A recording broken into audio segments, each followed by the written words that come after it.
So at that time, being an oncologist, we basically think about organ preservation.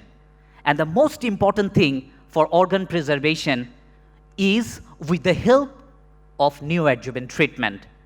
But after neoadjuvant treatment, if we want to have an organ preservation, there is another important factor, and that is pathological complete response after neoadjuvant treatment. So that's why today I'm going to talk about pathologic complete response following neoadjuvant treatment for rectal cancer and predictors behind that.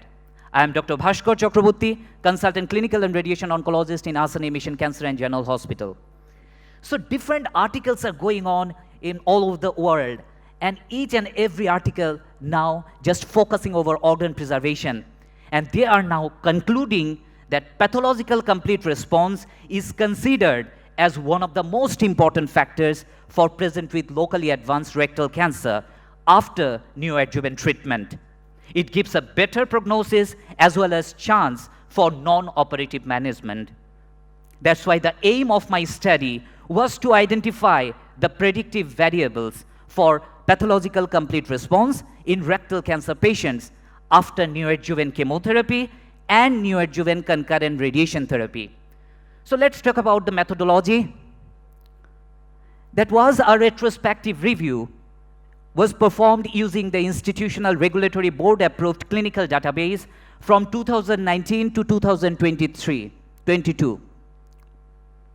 A total of 20 patients with non-metastatic locally advanced rectal cancer patients with pathological complete response receiving radical surgery after neoadjuvant chemotherapy and neoadjuvant concurrent radiation therapy were included in these studies. Different clinical pathological data were collected and analyzed. Multivariate analysis was done to see the association between different factors as well as PCR. And finally, we did a logistic regression model on the basis of the result. Now let's talk about the result. We basically found different important factors that was present behind pathological complete response. There are some factors were there. Age group was one of the most important factor. We found in our study more than 40% of the patient was from 50 to 60 years age group. They were male predominant. Most of the patients were married with middle class socioeconomic status, and there was a history of tobacco using. 75% of the patient was chronic tobacco user, but they stopped smoking or ceased smoking during treatment. I again repeat, they stopped smoking during treatment. And now, what was the colonoscopic finding that we get? There was ulcerated lesion, polypoidal lesion, cauliflower-like lesions, friable mass, circumferential growth, mass that easily bleeds on touch, irregular vascular pattern, and mass with luminal narrowing with near complete obstruction. Now there was a very important factors, and that was the distance of the tumor from the anal verge. We saw in our study that those patients who was presented with a tumor more than 6 centimeters from the anal verge, they basically achieved the complete response, pathological response. So that was very much important, and that was clinically significant. Another important issue was the biopsy report. We found non-mucinous histology almost 85%, whereas mucinous histology only 15%. Now the molecular profiling, we couldn't do the molecular profiling for each and every patient due to cost, but we did for 12 patients, and 67% of the patient revealed MSI high. That means MSI high can be an important factor for pathological complete response. The performance status was also very much important. Most of the patient, 80% of the patient was of good performance status. And most significantly, that was the significant pre-treatment negative CA was also an important factor for pathological complete response. And that was in my study, that was about 90%. Now, the pre-treatment MRI, that was very much important.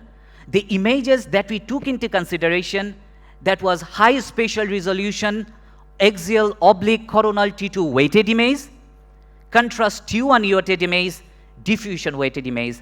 And what are the findings we got in our MRI findings? We gave consideration, we gave importance on the type of the tumor, the extension of the tumor into the muscularis propria, the depth of the extramural invasion, the extension into the adjacent structures. We saw for mild or high rectal tumors whether there is any extension in the peritoneal reflection, and what about the locoregional lymph nodes. We also saw that what about the extramural vascular invasion. So these were the findings that we kept in consideration for a pathological complete response. Now, what was the staging at my presentation, and what staging was important? We saw in our study that those patients who revealed less than T4A tumor size achieved the highest clinical response. And regarding nodal stage, those patients who were presented less than N2A, they achieved the highest response. So that's very important, T4A and N2A. And if we consider about the neoadjuvant treatment modalities, lots of modalities were used. Some of them used neoadjuvant chemotherapy followed by radiation therapy. Some of them used only concurrent chemoradiation therapy. Some of them used concurrent radiation therapy followed by chemotherapy. But in our study, we saw that 85% of the patients responded when they were treated with neoadjuvant chemotherapy with 6 cycles capox followed by neoadjuvant concurrent chemoradiation therapy along with capecitabine. Now, another important factor were there, and that was treatment gap. Those patients who didn't give treatment gap during the radiation treatment, they basically achieved the highest response. Now, what was the pre-surgical MRI finding? That is very important.